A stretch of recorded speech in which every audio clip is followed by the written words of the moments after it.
Hello guys, welcome to my mini blog. তো চলো শুরু করা যাক আরেকটা মিনি ব্লগ। তো এই যে আমরা বেরিয়ে পড়েছি যথারীতি ঘুরু ঘুরু করতে। এটা হচ্ছে কোনো একটা সানডে মিনি ব্লগ। হ্যাঁ, আমি ভুলে গেছি পোস্ট করতে, তাই আর কি এখন আপলোড করে দিলাম। তো এই যে আমরা বেরিয়ে পড়েছি, আর দেখো কথা বলতে বলতে চলে এলো আমাদের ক্যাব। তো এবার উঠে পড়ি, চলো ক্যাবে। যত গাইস, সেদিন ছিল বাইরে প্রচুর গরম।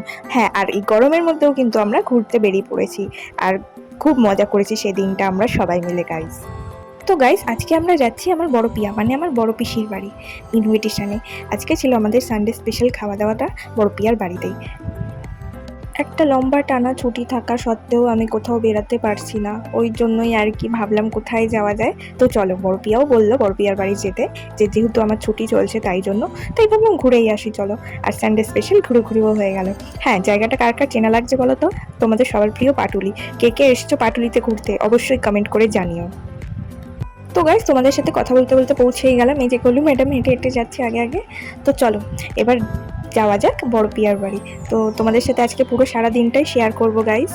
এই যে গলু ম্যাডাম ঢুকছে আগে, তো এবার তোমাদের সাথে দেখা করিয়ে দেবো আরেকটা পুচকু সোনার। এই যে পুতুল সোনা, একদম ছোট্ট পুতুলের মতো। ও আমার ভাইজি হয় আরেকটা। তো এই যে দুজন আমার কিউট কিউট বন্ধুই বলা যায়, ওরা আমার ভাইজির থেকে বেশি বন্ধুই। তো এই যে দুজন মিলে ওরা খেলছিল আর আমি বসেছিলাম, টায়ার্ড হয়ে গেছিলাম আর কি বাইরে থেকে এসে। তো গোলু তো প্রায় চটকু পটকুই করে ওকে নিয়ে। তো গাইস, এই যে যেমনটা বললাম আমি ভীষণ টায়ার্ড হয়ে গেছিলাম, তো আমি চুপচাপ বসেই ছিলাম। তো এরপরে কী করি সেটাও তোমাদের সাথে শেয়ার করবো গাইস। এই যে দুজন মিলে খেলাধুলা শুরু করে দিয়েছে, প্রচুর পুতুল আর অনেক খেলনা নিয়ে। তো আমি ওদের সাথে যোগদান করেছিলাম কিন্তু গাইস ওদের খেলার মধ্যে।